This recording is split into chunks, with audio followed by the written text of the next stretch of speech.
प्रिय विद्यार्थियों, मैं हनुमान प्रसाद शर्मा आज आपको अभ्यास हेतु पद परिचय से संबंधित कुछ वाक्य पढ़ाने जा रहा हूँ।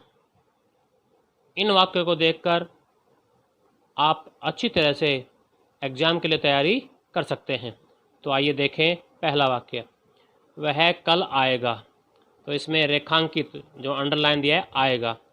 तो सबसे पहले इसमें जानें कि इसमें क्रिया कौन सी है। तो ये है अकर्मक क्रिया।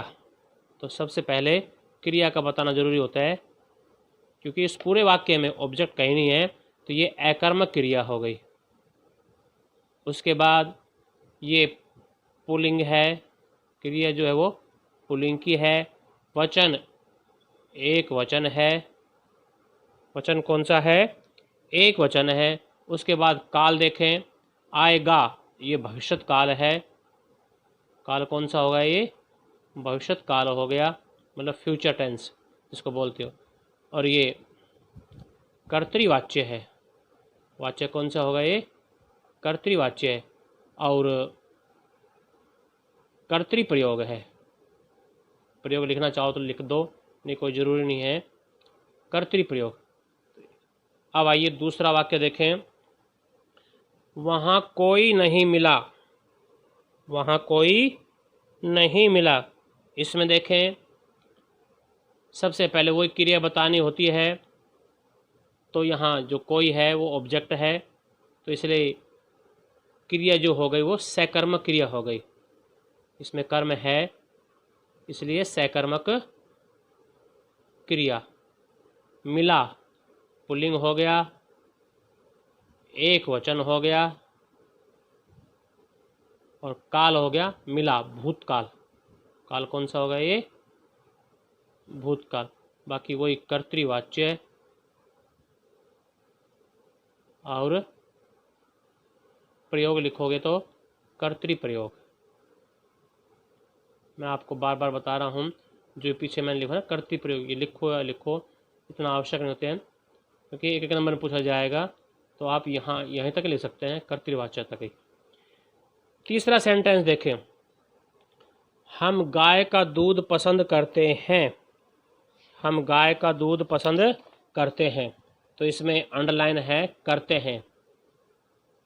तो सबसे पहले इसमें वही बताना पड़ेगा क्या पसंद करते हैं? दूध। इसका मतलब इसमें ऑब्जेक्ट है। तो ये सकर्मक क्रिया हो गई। सकर्मक क्रिया हो गई। और पुल्लिंग हो गया। करते हैं, हम है ना, हम बहुवचन है, इसलिए बहुवचन लिखना पड़ेगा ये। और काल कौन सा लिखोगे? करते हैं, ये प्रेजेंट टेंस है, इसलिए वर्तमान काल। वर्तमान काल हो गया। वही कर्तृवाच्य। ठीक है, इतना ही देख लेना। आगे है अगला वाक्य, मैंने उसे पुस्तक दी। मैंने उसे पुस्तक दी। इसमें देखें, सबसे पहले आपको बतानी है क्रिया। सबसे पहले क्या बतानी है आपको? क्रिया। जो दी है, ये तो क्या दी? इसमें ऑब्जेक्ट है, पुस्तक इसमें कर्म हो गया, इसलिए सकर्मक क्रिया होगी। क्रिया कौन सी लिखोगे इसको? सकर्मक क्रिया। पुस्तक है, इसलिए स्त्रीलिंग है ये। एक वचन, काल भूतकाल हो गया। और वही कर्तृप्रयोग, कर्तृवाच्य, सॉरी कर्तृवाच्य। कर्तृप्रयोग लिखना चाहो तो इसमें लिख सकते हो। पांचवा वाक्य देखें, यह चित्र मेरे द्वारा बनाया गया। यह चित्र मेरे द्वारा बनाया गया। तो इसमें बच्चों ध्यान से देखें, बनाना है और गया, दो क्रियाएं प्रयोग हुई हैं, इसलिए यहाँ पर इसको लिखोगे संयुक्त क्रिया। डबल वर्ब आ गई, इसलिए संयुक्त क्रिया हो गई है। उसके बाद चित्र पुल्लिंग में आएगा, तो पुल्लिंग है, एक वचन हो गया, एक वचन। काल देखोगे तो क्या आएगा, ये भूतकाल। और इसमें वाच्य है ये कर्म वाच्य। तो इसमें यह है ना, द्वारा से आए, द्वारा आया, के द्वारा आए, तो उसमें कर्म वाच्य होता है। यदि ऐसे होता भाई यह चित्र मैंने बनाया, तब तो होता कर्तावाच्य, मतलब कर्तृवाच्य। परंतु यह चित्र मेरे द्वारा बनाया गया, इसलिए यहाँ पर कर्मवाच्य लिखना आप लोग। नेक्स्ट है, वह पढ़कर खेलता है।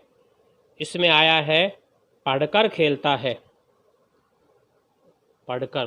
तो बच्चों क्रिया के साथ जब कर लगा हो, जाकर, खेलकर, जिसमें जो धातु है, धातु के साथ यदि कर लग जाए तो वहां पर होती है पूर्वकालिक क्रिया। कौन सी क्रिया? पूर्वकालिक क्रिया। जैसे मैं कह दूं वह नहाकर सो गया, वह पढ़कर सो गया, वह खेलकर सो गया, तो ये पूर्वकालिक क्रिया है। पुल्लिंग हो गया, एक वचन हो गया। हाँ, यहाँ ध्यान देना, उसने काम पहले पढ़ चुका हो, उसके बाद खेलता है वो।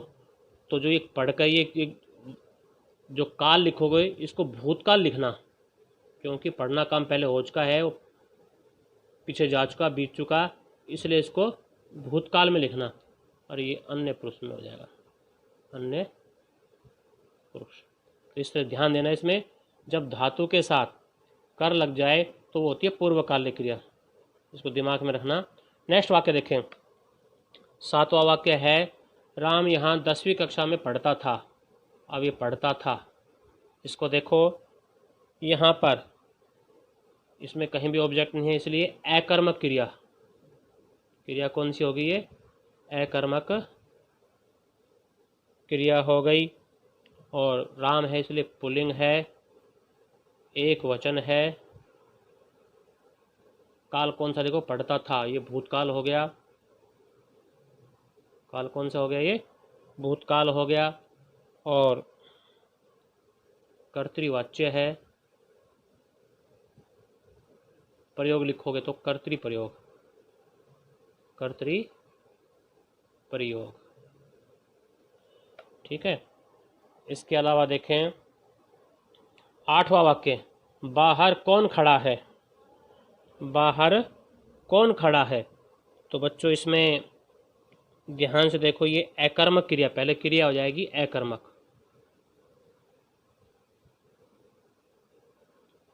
अकर्मक क्रिया। और पुल्लिंग, एक वचन। काल हो गया वर्तमान, कौन खड़ा है, तो ये हो गया वर्तमान काल, वर्तमान काल। और लिखना चाहो तो इसमें वही कर्तृवाच्य है। अब आइए अगला, ये चारों चीज समझ में आ गई। अकर्मक क्रिया होगी, पुल्लिंग हो गया, एक वचन हो गया, टेंस हो गया, वर्तमान काल। अब नेक्स्ट देखें, हिमानी धीरे धीरे चलती है। हिमानी धीरे धीरे चलती है। तो अब ये क्रिया विशेषण संबंधित वाक्य हैं, 3-4 वाक्य, इनको जरा ध्यान से देखें। तो चलती है क्रिया हो गई, उसकी विशेषता क्या है, कैसे चलती है वो? धीरे धीरे। तो धीरे धीरे, तो ये तो हो गया, जो धीरे धीरे है ये है मूल क्रिया विशेषण, मूल क्रिया विशेषण। और यदि इसका भेद दिखना चाहो, मैंने चैप्टर आप पीछे आपको पढ़ा चुका हूँ। क्रिया के आगे यदि कैसे लगा दोगे, कैसे चलती है, धीरे धीरे, तो हो जाता है, इसका भेद हो जाएगा रीतिवाचक क्रिया विशेषण, रीतिवाचक क्रिया विशेषण। इतना भी लिख दोगे ना, रीतिवाचक क्रिया विशेषण, तो भी आपको पूरा अंक मिलेगा। नेक्स्ट देखें, हाथी बहुत खाता है। कितना खाता है, मात्रा बताई गई है, इसलिए ये बहुत तो हो गया मूल क्रिया विशेषण। मूल क्रिया विशेषण। और भेद कौन सा आएगा? परिमाणवाची क्रिया विशेषण। परिमाणवाची क्रिया विशेषण। इसमें क्वांटिटी बताई गई है, कितना खाता है। क्रिया की विशेषता है इसमें, खाता तो है मगर बहुत खाता है। ये परिमाण है। जब माप तोल संबंधी विशेषता बताई जाए तो बच्चों वहाँ पर परिमाणवाची क्रिया विशेषण होता है। नेक्स्ट वाक्य देखें, मैं रोज व्यायाम करता हूँ। मैं रोज व्यायाम करता हूँ, तो इसमें रोज जो शब्द है ये मूल क्रिया विशेषण है। इसका भेद बताओगे तो क्या बताओगे? इसमें समय का बोध करा रहा है। कब करता हूँ व्यायाम? डेली, रोजाना। तो ये हो गया कालवाची क्रिया विशेषण। कालवाची क्रिया विशेषण। अब आइए अंदर अगला वाक्य देखें, वह अंदर बैठी है। बैठी है क्रिया, कहाँ बैठी है? अंदर। तो ये हो गया स्थानवाची क्रिया विशेषण। स्थानवाची क्रिया विशेषण। जैसे मैं कह दूं भाई राम यहाँ रहता है, कहाँ रहता है? यहाँ पर, तो वो भी स्थान का बोध कराएगा। तो क्रिया की विशेषता है कि अंदर बैठी है, बाहर बैठी है। तो ऐसे वाक्य चले जाएंगे स्थानवाची क्रिया विशेषण में। अगला देखें, कल हमने ताजमहल देखा। कल हमने ताजमहल देखा। ताजमहल कब देखा? कल देखा। ये समय का बोध करा रहा है, इसलिए इसको क्या लिखोगे? वही स्थानवाची क्रिया विशेषण ना, सॉरी, कालवाची क्रिया विशेषण, क्योंकि समय इसमें। तो ये हो गया कालवाची क्रिया विशेषण। कब देखा? कल देखा, इसलिए कालवाची क्रिया विशेषण। अब आइए नेक्स्ट चलते हैं अगले वाक्य में, मेरे घर के सामने विद्यालय है। तो इसमें मैंने पहले चैप्टर में पढ़ाया है, सामने, अंदर, बाहर, भीतर, ऊपर, नीचे, उनके आगे के या से लगा दो। इनके आगे जो एक के है, के या से लगा मिलेगा, तो ये चल जाएगा संबंध बोधक अवयव में। किसमें चला जाएगा ये? संबंध बोधक अवयव। के सामने, के पीछे, के ऊपर, के नीचे। तो इस तरह से इनके आगे ये चैप्टर मैंने पूरा समझाया हुआ है बहुत विस्तार से, उसको पहले पढ़ना, फिर इन सेंटेंस की प्रैक्टिस करना। तो ये हो गया संबंध बोधक अवयव। संबंध बोधक अवयव। फिर है अगला वाक्य, आप चाय लेंगे या कॉफ़ी। मैंने ये समझाया हुआ है, जो पूरा चैप्टर पढ़ाया था उसमें और, किंतु, परंतु, अथवा, या, लेकिन, तथैव, तथा, इसलिए, क्यों, ये मैंने पहले पढ़ाए हुए हैं। तो जो समुच्चय बोधक अवयव मैंने पढ़ाए हुए थे, समानाधिकरण समुच्चय बोधक अवयव और एक होता है व्याधिकरण समुच्चय बोधक। परंतु आप इसमें समुच्चय बोधक अवयव ही लिखना, उससे ही काम चल जाएगा। तो इसमें या है, या का पद परिचय कैसे बताओगे ये? तो ये है समुच्चय बोधक अवयव।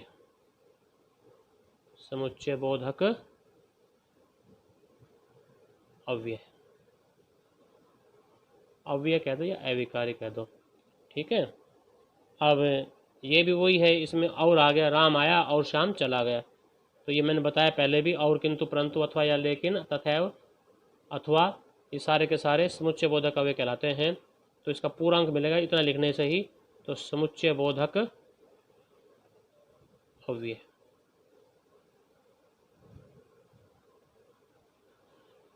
अब आ जाओ अंत में, दो वाक्य हैं ये विस्मय आदि बोधक वाक्य हैं। तो वाह, ये चिन्ह लगाया हुआ है, साइन ऑफ एक्सक्लेमेटरी, ये चिन्ह है। आश्चर्य का है, हर्ष है, शोक है, दुख है, घृणा, ये सब उसमें आते हैं, ये सारे के सारे। इस चिन्ह को देखते पहचान जाओगे कि ये विस्मय आदि बोधक अव्यय है। ये अव्यय कौन सा है? ये विस्मय आदि बोधक। विस्मय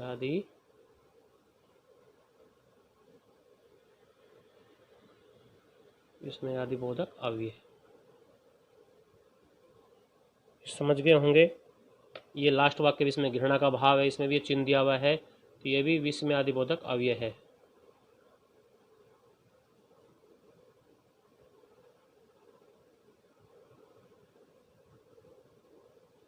तो इस तरह से जो प्रयोग के आधार पर मैंने बताए थे, जो शब्द हैं वो 8 होते हैं। 4 विकारी होते हैं, 4 अविकारी होते हैं। तो ये 8 के 8 मैंने इन सेंटेंस जो ये वाक्य दिए हैं, इन 8 के बारे में मैंने समझा दिया है। ये सारे के सारे इसमें आगे आप इनकी अच्छी तरह से प्रैक्टिस करना और मेरे कहे के अनुसार आप सब्सक्राइब अवश्य करना। Thank you.